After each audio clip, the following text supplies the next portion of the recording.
Okay,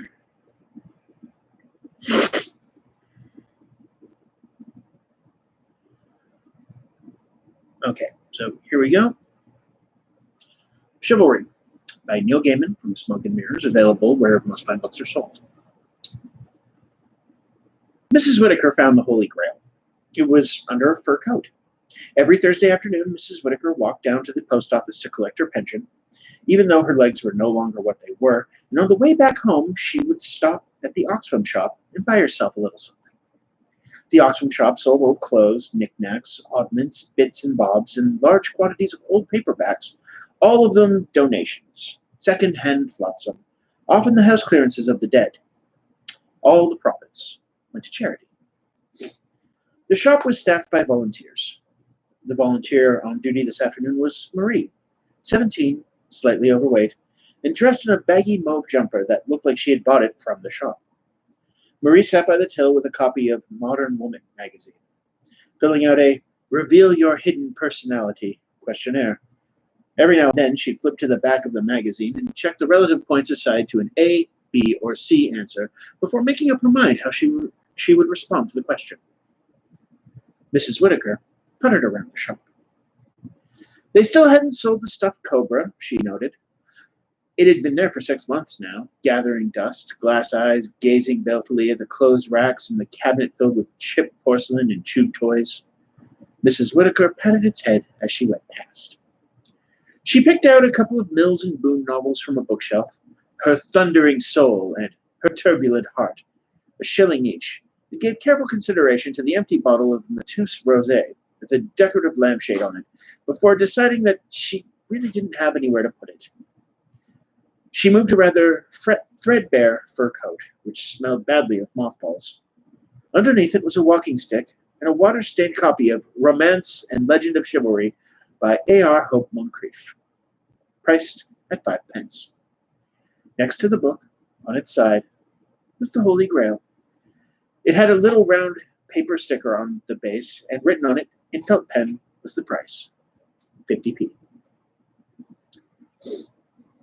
Pardon me, 30p, adjusted for inflation. Mrs. Whittaker picked up the dusty silver goblet and appraised it through her thick spectacles. "This is nice," she called to Marie. Marie shrugged. "It looked nice on a mantelpiece." Marie shrugged again. Mrs. Whittaker gave 50 pence to Marie, who gave her 10 pence change in a brown paper bag to put the books and the Holy Grail in. Then she went next door to the butcher's and bought herself a nice piece of liver. Then she went home. The inside of the goblet was thickly coated with a brownish-red dust. Mrs. Whittaker washed it out with great care, then left it to soak for an hour in warm water with a dash of vinegar added. Then she polished it with metal polish until it gleamed, and she put it on the mantelpiece in her parlor, where it sat between a small, soulful china basset hound and a photograph of her late husband, Henry, on the beach in Frenton in 1953. She'd been right. It did look nice. For dinner that evening, she had the liver fried in breadcrumbs with onions. It was very nice. The next morning was Friday.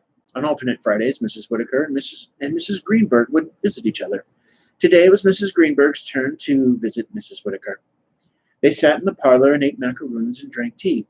Mrs. Whittaker took 1 sugar in her tea, but Mrs. Greenberg took sweetener, which she always carried in her handbag in a small plastic container. "That's nice," said Mrs. Greenberg, pointing to the Grail. "What is it?" "It's the Holy Grail," said Mrs. Whittaker. "It's the cup that Jesus drank out of at the Last Supper. Later, at the crucifixion, it caught his precious blood when the centurion's spear pierced his side." Mrs. Greenberg sniffed. She was small and Jewish and didn't hold with unsanitary things. "I wouldn't know about that," she said, "but it's very nice. Our Myron got one just like that when he won the swimming tournament, only it's got his name on the side." "Is he still with that nice girl, the hairdresser?" "Bernice? Oh, yes, they're thinking of getting engaged," said Mrs. Greenberg. "That's nice," said Mrs. Whittaker. She took another macaroon. Mrs. Greenberg baked her own macaroons and brought them over every alternate Friday. Small, sweet, light brown biscuits with almonds on top. They talked about Myron and Bernice, and Mrs. Whittaker's nephew Ronald. She had had no children. And about their friend Mrs. Perkins, who was in the hospital with her hip, poor dear. At midday, Mrs. Greenberg went home, and Mrs. Whittaker made herself cheese on toast for lunch. And after lunch, Mrs. Whittaker took her pills, the white and the red and the two little orange ones. The doorbell rang. Mrs. Whittaker answered the door. It was a young man with shoulder-length hair so fair it was almost white, wearing gleaming silver armor, with a white surcoat. "Hello," he said. "Hello," said Mrs. Whittaker. "I'm on a quest," he said. "That's nice," said Mrs. Whittaker, noncommittally. "Can I come in?" he asked. Mrs. Whittaker shook her head. "I'm sorry, I don't think so," she said. "I'm on a quest for the Holy Grail," the young man said. "Is it here?" "Have you got any identification?" Mrs. Whittaker asked. She knew it was unwise to let unidentified strangers into your home when you were elderly and living on your own. Handbags get emptied. Worse than that. The young man went back down the garden path. His horse, a huge gray charger, big as a shire horse, its head high and its eyes intelligent, was tethered to Mrs. Whittaker's garden gate. The knight fumbled in the saddlebag and returned with a scroll. It was signed by Arthur, King of all Britons, and charged all persons of whatever rank or station to know that here was Galad, Knight of the Table Round, and that he was on a right high and noble quest. There was a drawing of the young man below that. It wasn't a bad likeness. Mrs. Whittaker nodded. She'd been expecting a little card with a photograph on it, but this was far more impressive. "I suppose you'd better come in," she said. They went into her kitchen. She made Galad a cup of tea, and she took him into the parlor. Galad saw the Grail on her mantelpiece and dropped to one knee. He put down the teacup carefully on the russet carpet. A shaft of light came through the net curtains and painted his odd face with golden sunlight and turned his hair into a silver halo. "It is truly the San Grail," he said, very quietly. He blinked his pale blue eyes 3 times very fast, as if he were blinking back tears. He lowered his head, as if in silent prayer. Galad stood up again and turned to Mrs. Whittaker. "Gracious lady, keeper of the Holy of Holies, let me now depart this place with the blessed chalice, that my journeyings may be ended and my days fulfilled."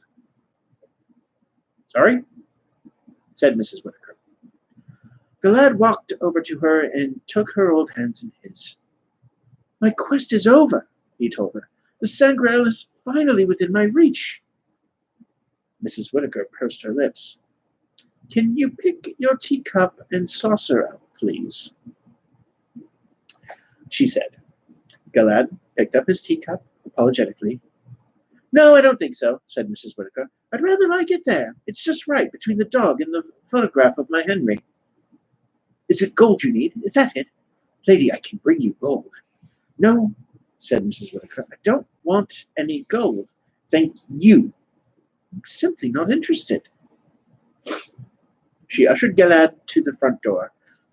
"Nice to meet you," she said.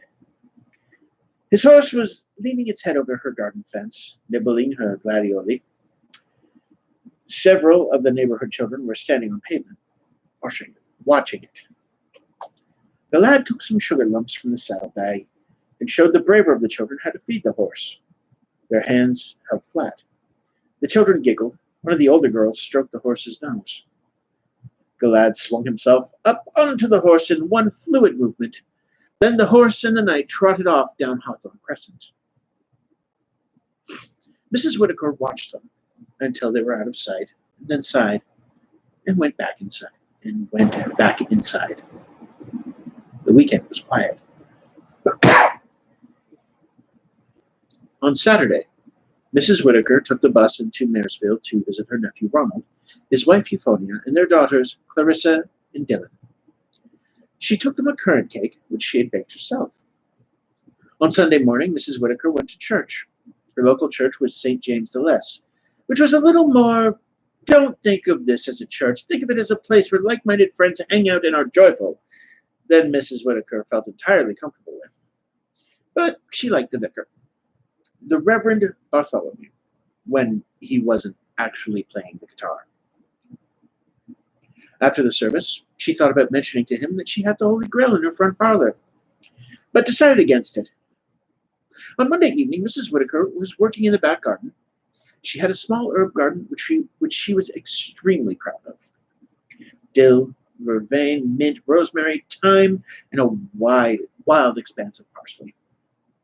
She was down on her knees, wearing thick green gardening gloves, weeding and picking out slugs and putting them in a plastic bag.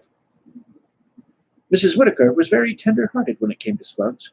She would take them down to the back of her garden, which bordered on the railway line, and throw them over the fence. She cut some parsley for the salad.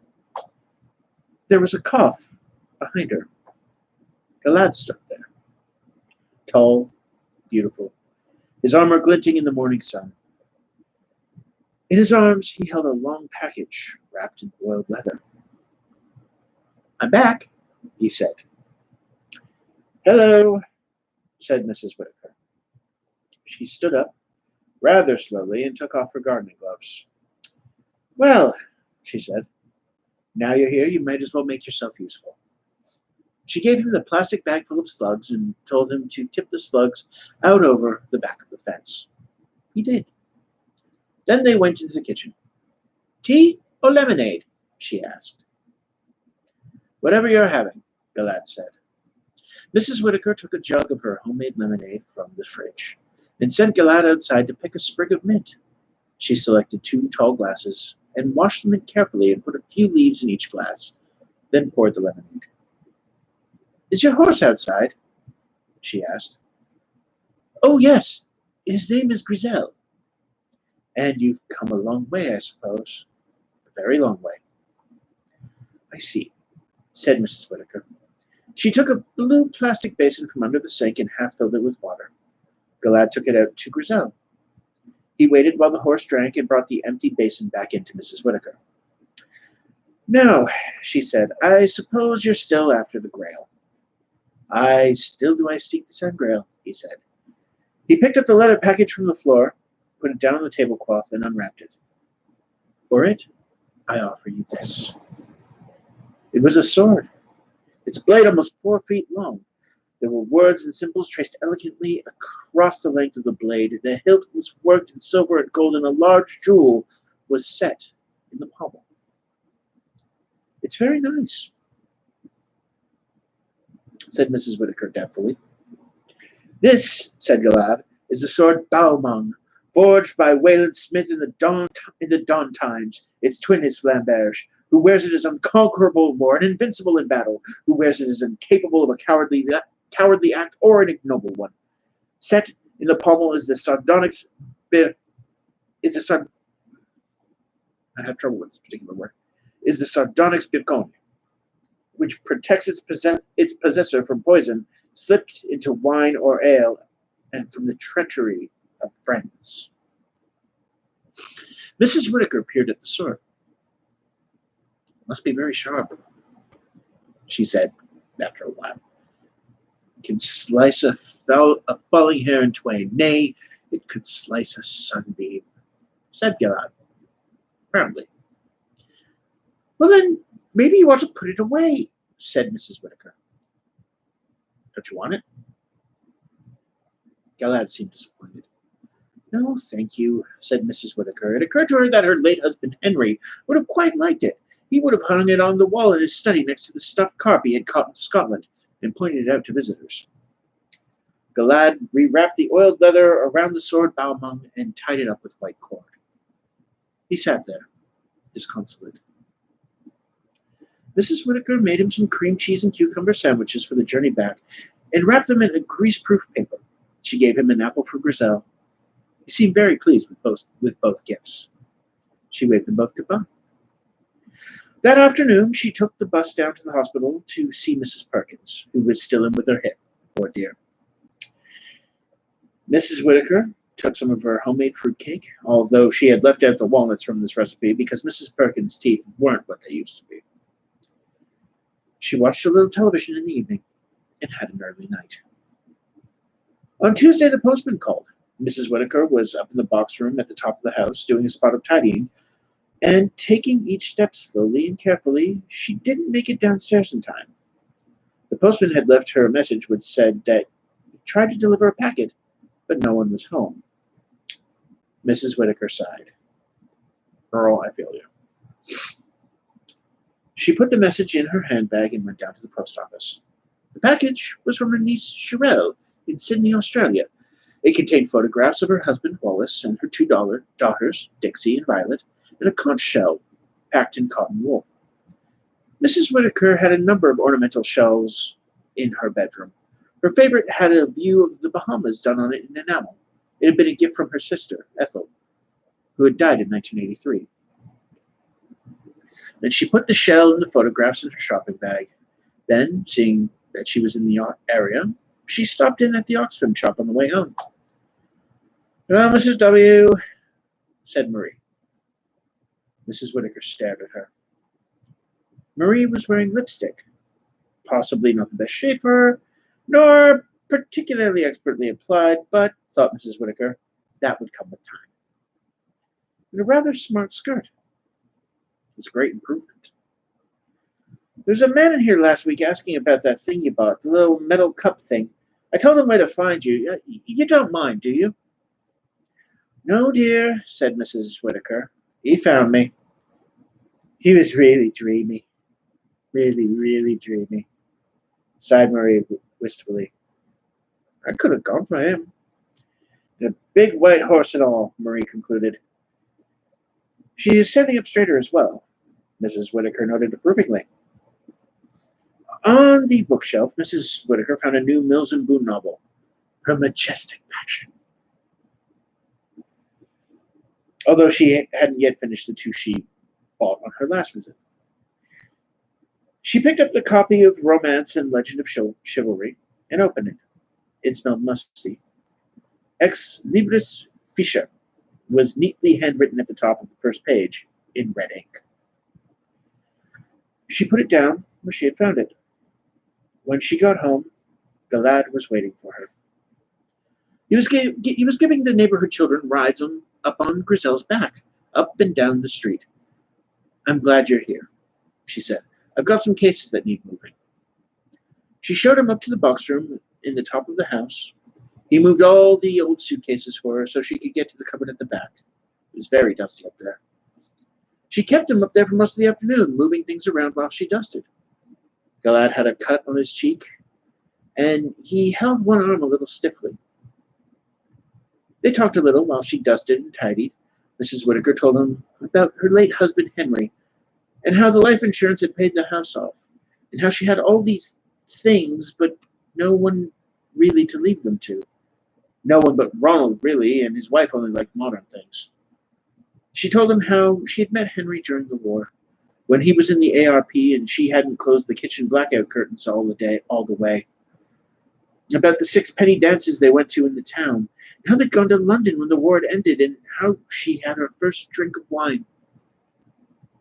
The lad told Mrs. Whittaker about his mother Elaine, who was flighty and no better than she should have been, and something of a witch to boot, and his grandfather, King Pellis, who was well-meaning, although at best a little vague, and of his youth in the castle of Blion on the Joyous Isle, and his father, whom he knew as the Chevalier Malfait, who was more or less completely mad, and was in reality Lancelot du Lac, greatest of knights in disguise and bereft of his wits, and of Galad's days as a young squire at Camelot.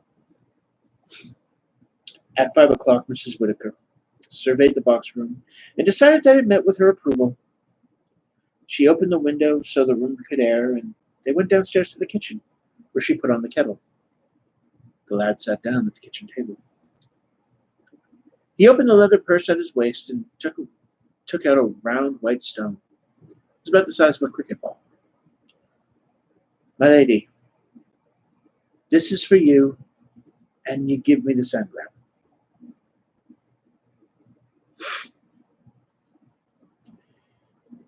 Mrs. Whittaker picked up the stone, which was heavier than it looked, and held it up to the light. It was milky, translucent, and deep inside it flecks of silver glittered and glinted in the late afternoon sunlight.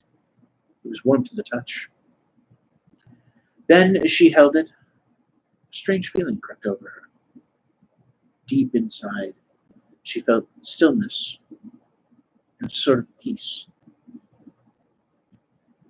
Serenity. That was the word for it. She felt serene. Reluctantly, she put the stone back on the table. "It's very nice," she said.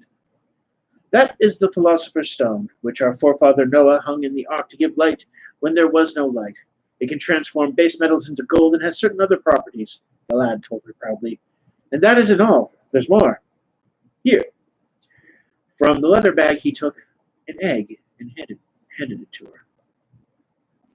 It was the size of a goose egg. It was a shiny black color, mottled with scarlet and white. When Mrs. Whittaker touched it, the hairs on the back of her neck prickled. Her immediate impression was one of incredible heat and freedom.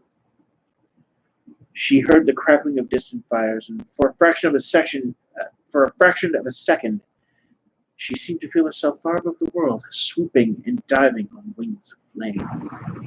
She put the egg down on the table, next to the philosopher's stone. "That is the egg of the phoenix," said the lad. "From far Arabia it comes. One day it will hatch out into the phoenix bird itself, and when the time comes, the bird will build a nest of flame, lay its egg, and die, to be reborn in flame in a later age of this world." I thought that's what it was," said Mrs. Whittaker.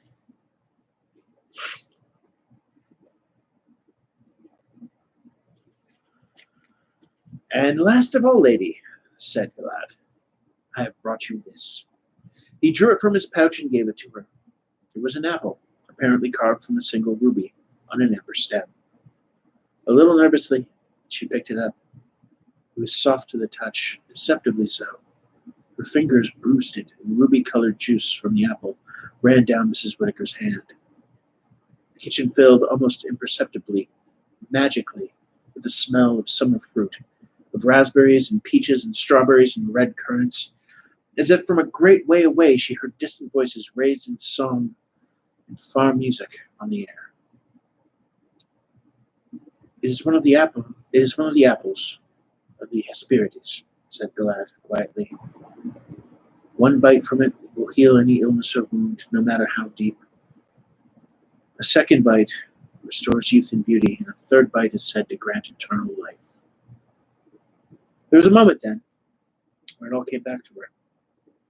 How it was to be young, to have a firm, slim body that would do whatever she wanted it to run down a country lane for the simple unladylike joy of running, to have men smile at her because she was herself and happy about it. Mrs. Whittaker looked at Sir Galad, most comely of all knights, sitting fair and noble in her small kitchen. She caught her breath. "And that's all I have brought for you," said Galad. "They weren't easy to get, either." Mrs. Whittaker put the ruby fruit down on her kitchen table. She looked at the philosopher's stone, and the egg of the phoenix, and the apple of life. Then she walked into her parlor and looked at the mantelpiece, the little china basset hound, and the Holy Grail, and the photograph of her late husband Henry, shirtless, smiling, and eating an ice cream in black and white, almost 40 years away. She went back into the kitchen. The kettle had begun to whistle. She poured a little steaming water into the teapot, swirled it around, and poured it out. Then she added 2 spoons of tea, and one for the pot, and poured in the rest of the water. All this she did in silence. She turned to Galad then. She looked at him. "Put that apple away," she told Galad firmly. "You shouldn't offer things like that to old ladies. It isn't proper." She paused then. "But I'll take the other 2, she continued, after a moment's thought. "They'll look nice on the mantelpiece, and 2 for 1's fair, or I don't know what is." Galad beamed. He put the ruby apple into his leather pouch. Then he went down on one knee and kissed Mrs. Whittaker's hand. "Stop that," said Mrs. Whittaker. She poured them both cups of tea, and after getting out the very best china, which was only for special occasions, they sat in silence, drinking their tea. When they had finished their tea, they walked to the parlor. The lad crossed himself and picked up the grail. Mrs. Whittaker arranged the egg in the stone where the grail had been. The egg kept tipping on one side, and she propped it up against the little china dog. "They do look very nice," said Mrs. Whittaker. "Yes," agreed Gilad. "They look very nice." "Can I give you something to eat before you go back?" she said. He shook his head. "Some fruit cake," she said. "You might not think you want any now, but you'll be glad of it in a few hours' time. You should probably use the facilities. Now, give me that and I'll wrap it up for you." She directed him to the small toilet at the end of the hall and went into the kitchen, holding the grail. She had some old Christmas wrapping paper in the pantry, and she wrapped the grail in it and tied the package with twine. She then cut a large slice of fruit cake and put it in a brown paper bag, along with a banana, a slice of processed cheese, and silver foil. The lad came back from the toilet. She gave him the paper bag and the holy grail. Then she went up on tiptoes and kissed him on the cheek. "You're a nice boy," she said. "You take care of yourself." He hugged her, and she shooed him out of the kitchen and out the back door. She shut the door behind him. She poured herself another cup of tea and cried quietly into a Kleenex, while the sound of hoofbeats echoed down Hawthorne Crescent. On Wednesday, Mrs. Whittaker stayed in all day. On Thursday, she went down to the post office to collect her pension. She stopped in at the Oxfam shop. The woman on the till was new to her. "Where's Marie?" asked Mrs. Whittaker.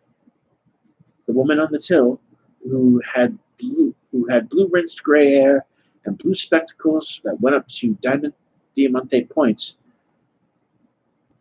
shook her head and shrugged her shoulders. "She went off with a young man," she said. "On a horse.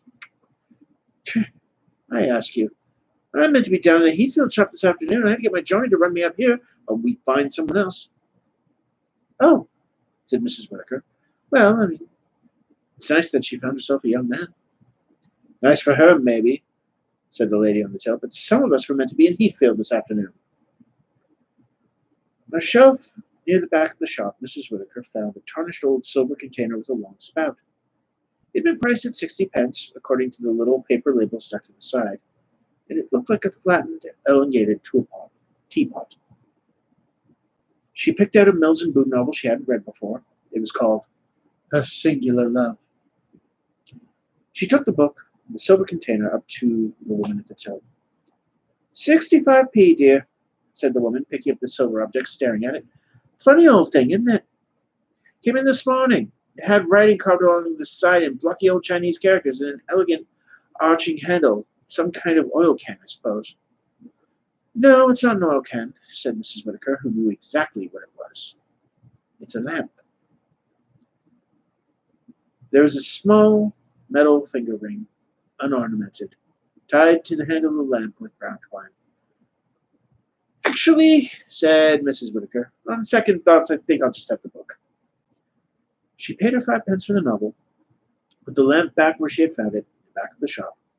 After all, Mrs. Whittaker reflected as she walked home, it wasn't as if she had anywhere to put it.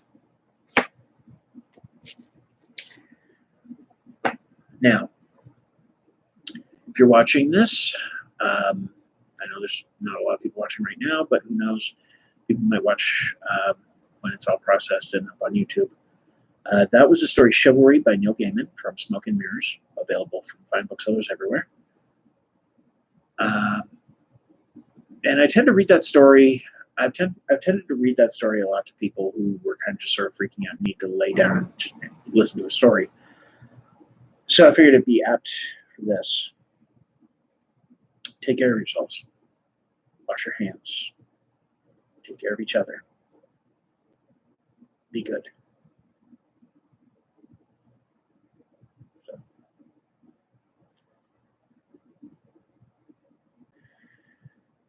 So now, get some rest. If you have medications to take, like I do, take them. Be good. I'll see you tomorrow night.